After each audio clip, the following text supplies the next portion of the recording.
Chapter 1. She's awake. I heard the words, but their meaning didn't register through the fog in my brain. My eyes fluttered open, but a headache pounded around my skull, making me groan in pain with each flash of light floating past my lashes. The pain in my limbs buzzed into a crescendo. Holy shit, what had I sat up with a jerk, suddenly remembering what had happened before I blacked out. Pain ricocheted through my body, and my eyes stung at the bright light pointed directly at my face. I rose a trembling hand to cover the light, and realized my hands were handcuffed. Sluggish and weak, I blinked, waiting for my eyes to adjust to the light, and took in my surroundings.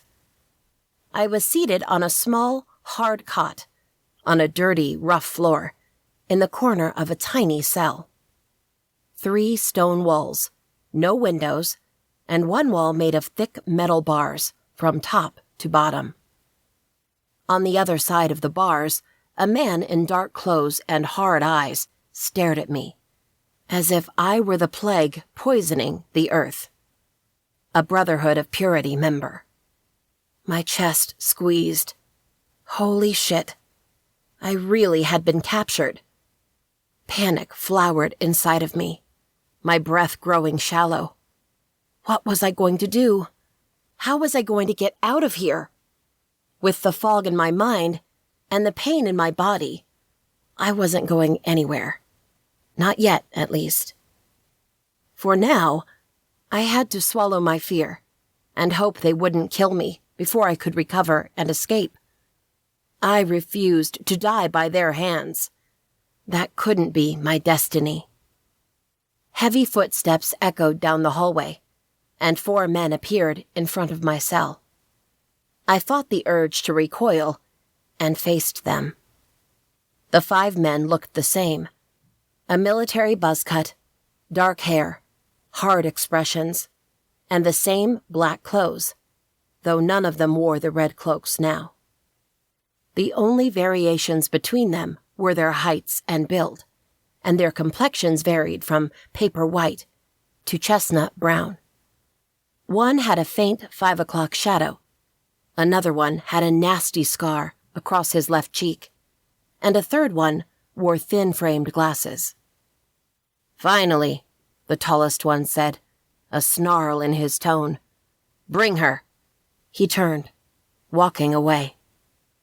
The scarred one reached for the metal bars and unlocked an almost seamless door. He opened it wide and took a step back. "Come." I hesitated. "Come, or I'll drag you out." I looked down at my cuffed hands. Though I couldn't feel it, I was sure these cuffs had a numbing spell, preventing me from using my magic. Even if I could, would that be enough against 5 Brotherhood members? And those were just the ones I could see. If I fought now, I would get more tired and hurt, and I would anger them. For now, I needed to be patient, brave. I pushed to my feet, and my vision blackened. I swayed, but caught myself before kissing the floor in front of these men. They snickered at me, as if disappointed. With gritted teeth, I placed one foot in front of the other, and did my best to ignore the pain and soreness shooting through my legs and my back. My hands shook with the effort, but I schooled my face to remain expressionless, cool, in control. If only my insides felt the same. I stepped out of the cell, and the 4 men surrounded me. The fear in my chest spiked, and I sucked in a sharp breath, trying to quell the tide of adrenaline. Fight, flight, or freeze. There was no option here. I followed the 2 men in the front as they led me down the hallway. 5 cells lined the hall, and none of them were occupied.